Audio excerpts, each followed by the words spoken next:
आपका मूल्य इससे तय नहीं होता कि आप क्या हो। आपका मूल्य इससे तय नहीं होता कि आप क्या हो, बल्कि इससे तय होता है कि आप अपने आप को क्या बनाने की क्षमता रखते हो। Hello everyone, a very warm welcome to all of you. So students, आज हम कुछ पर्यायवाची, शब्द युग्म और विलोम शब्दों के बारे में स्टडी करेंगे। चलो आइए देखते हैं। देखो बच्चों, नाव के पर्यायवाची शब्द। नौका तरणी। नौका तरणी, वो तरणी अगर छोटी ई की मात्रा आ जाती है यहाँ तो किसका होता है? सूर्य का पर्यायवाची शब्द। अब यहाँ देखिए बच्चों, बड़ी ई की मात्रा है। कौन सी मात्रा है? बड़ी ई की मात्रा है। और तरीणी, तरणी तरीणी, तरणी तरीणी, जलयान यानी जल में चलने वाला यान। तरी और नैया, तरी नैया। फिर से देखिए, नौका तरणी तरीणी, नौका तरणी तरीणी, जलयान तरी, जलयान तरी और नैया। आगे देखिए बच्चों, पत्थर के पर्यायवाची शब्द। पाषाण, पाषाण, अश्म, पाषाण अश्म, प्रस्तर, अश्व यानी घोड़ा, अश्व यानी पत्थर। ठीक है बच्चों। आगे देखिए, पाहुन, पाहन, प्रस्तर पाहन, उपल, उपल यानी पत्थर, शिला, शिला यानी बच्चों पत्थर, ग्रावा, पाषाण अश्म प्रस्तर शिला ग्रावा पाहन उपल। ठीक है बच्चों। आगे देखिए कुछ शब्द युग्म है। उत्पल यानी कमल, उत्पल यानी बच्चों कमल, लेकिन उपल यानी जैसे कि हमने देखा पत्थर, उपल यानी पत्थर। आगे देखिए, अग, अग यानी सूर्य, अग यानी बच्चों सूर्य, और अघ, अघ घ से घड़ी वाला घ आ रहा है यानी पाप, अघ यानी सूर्य, अघ यानी पाप।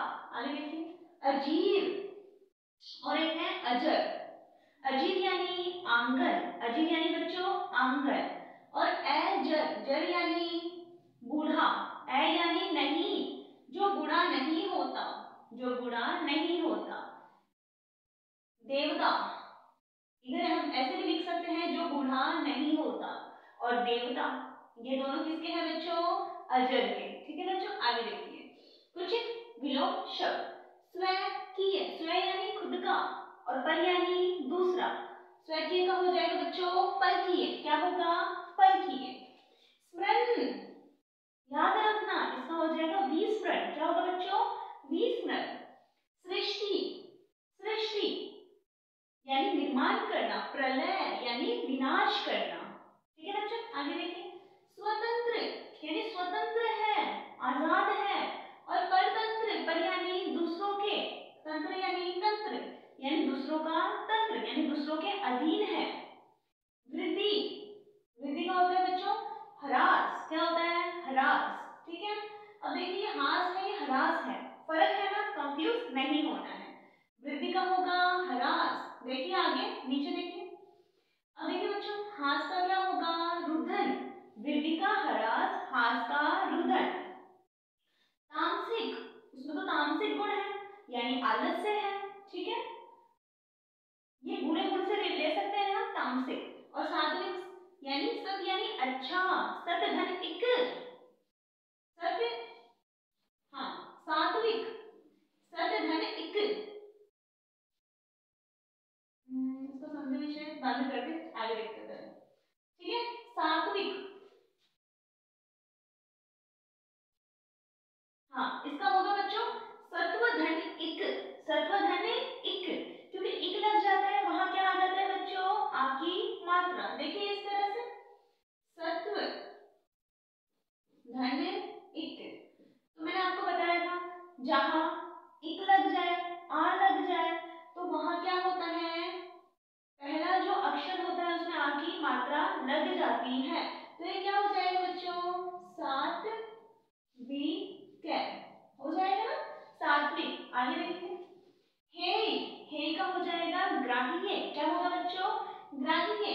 स्वार्थ, स्वार्थ का क्या होगा? स्वार्थ यानी स्वार्थ, खुद के लिए सोचना। और क्या हो जाएगा? परमार्थ, परम धन अर्थ, परम यानी दूसरों के लिए सोचना। ठीक है। आगे देखिए, हिंसा, घरेलू हिंसा एक यानी मारपीट करना, ये सब हो गया हिंसा। अहिंसा यानी हिंसा के अपोजिट, यानी जहाँ पे क्या हो, प्रेम भाव हो। ठीक है बच्चों, आगे देखिए। स्वजन, स्व यानी खुद का, जन यानी इंसान। ठीक है, स्वजन, इसका हो जाएगा बच्चों पराजन। क्या होगा, पराजन। ठीक है बच्चों, तो ये कुछ पर्यायवाची शब्द, शब्द युग्म और विलोम शब्द थे। आशा करती हूँ आपको समझ में आया होगा। बच्चों रटने की आवश्यकता नहीं है, बस चीजों को बार बार रिवाइज करना है और समझना है।